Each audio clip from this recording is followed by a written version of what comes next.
Hi, everybody.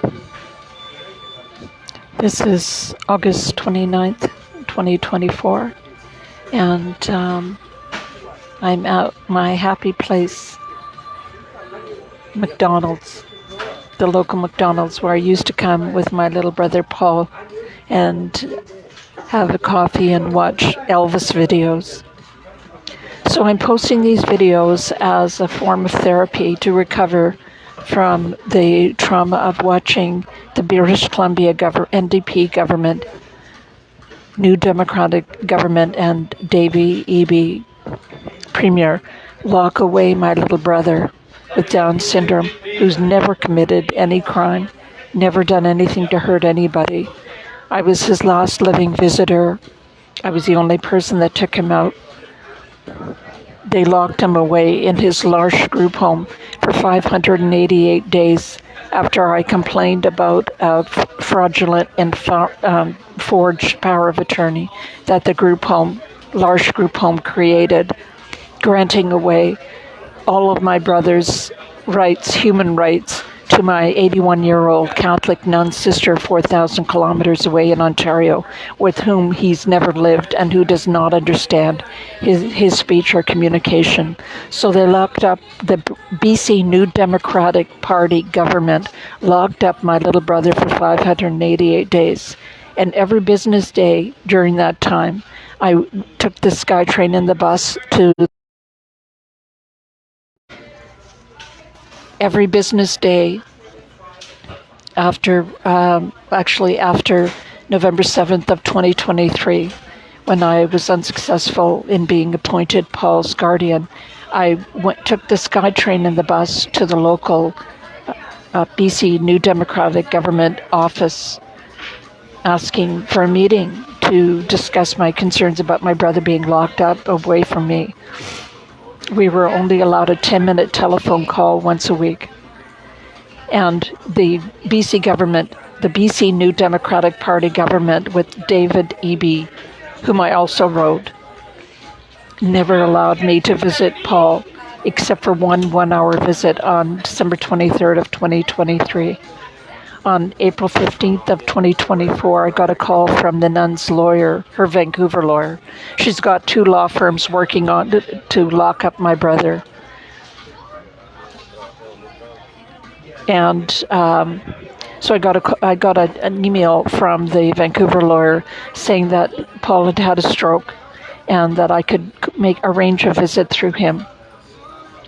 These people are evil, like this word evil comes up over and over again.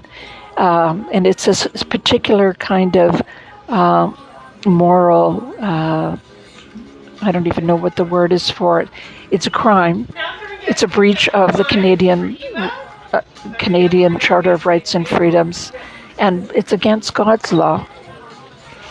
Anyway, so on April 15th of 2024, 588 days after Paul had been locked up by the BC New NDP government, I got an email at 8:30 at night from my sister's lawyer saying that I could arrange a visit through him. I jumped in a cab and I was at the Burnaby Hospital within 30 minutes of getting that email. I was so frightened. I asked the cab driver to say a prayer for my brother. And when I saw Paul, the first time in 588 days, I said, "Paul, it's Kathleen." And he grabbed my hand. His eyes were closed, but he grabbed my hand and he squeezed it like a still vice. He wouldn't let it go until I had to leave. And then for the 10 days that Paul survived after that, the evil nun who had just flown in from Ontario and who was, she fancies herself an angel of death. She's done the same thing with my mother in 2004, with my father in 2013. She just flies in and takes over. A person who's never contributed a dime towards Paul's upkeep or a minute of his care. She loves hovering over people and she wants them die. But Paul wasn't dying. Paul, as I only was allowed a 10-minute visit once a day, although I spent 10 hours every day in the Burnaby Hospital in the lobby. I was allowed a 10-minute visit and I could see that Paul was recovering. He was fighting to live. He looked me in the eye and he had that pleading look please help me, please help me. He wanted to recover. Paul loves life. And, he wasn't going to be the same after the stroke, but he wanted to live. And he was so happy to see me and just be in my company. And I was so happy to see him. But I knew that Paul had to die. On April 21st, I got a call from the police saying they had been ordered by the regulatory agency in Ottawa to investigate L'Arche's fraudulent and forged representation agreement. And as I went to court the next morning and tried to explain to the judge there was a change in the case, and that I had news from the government that would change my sister's control over my little brother.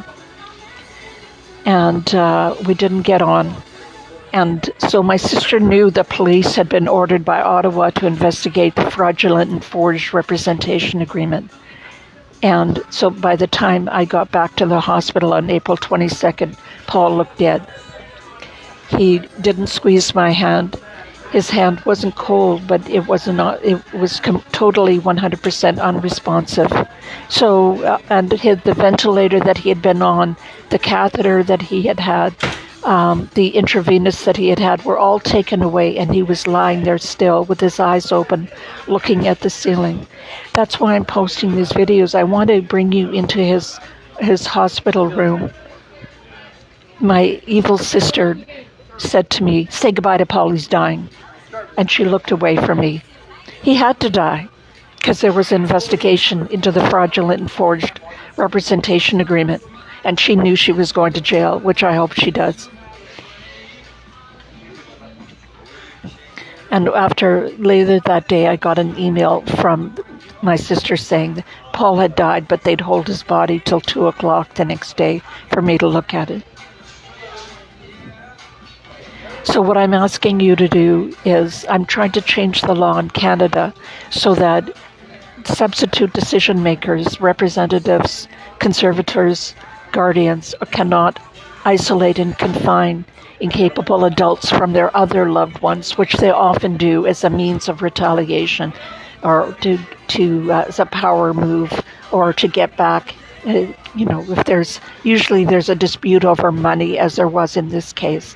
My sister had given Paul's entire inheritance to L'Arche and got a kickback of $12,500 from them in return, and I complained about that. So she was really mad. And so that's why she isolated Paul. She didn't want me to be able to get a recent sample of a signature or interview him.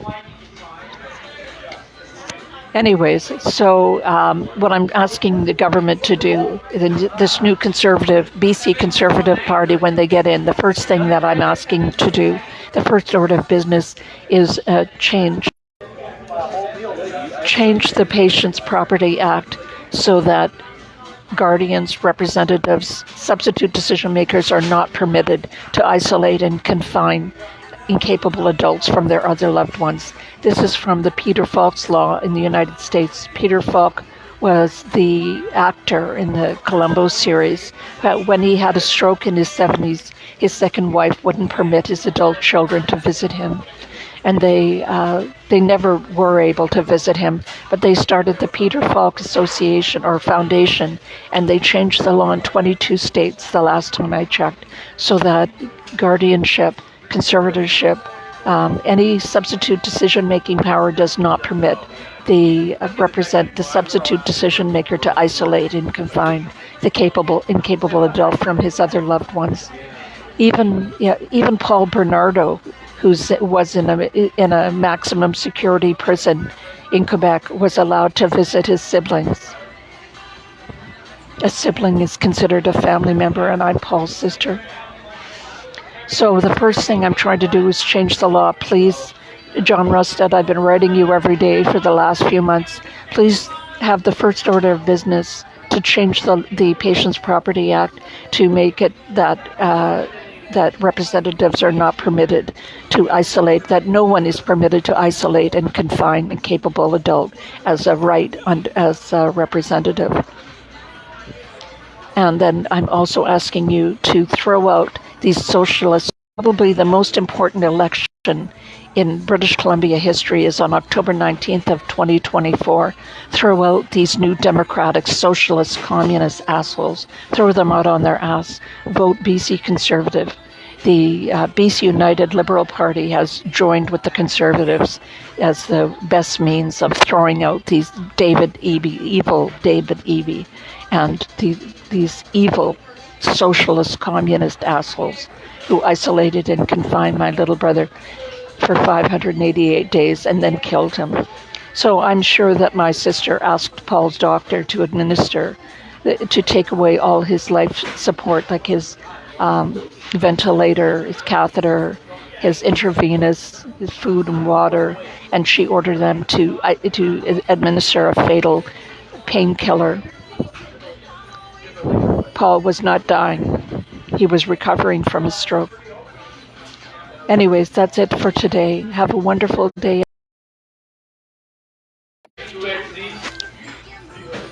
Take care, everybody. Paul, I love you.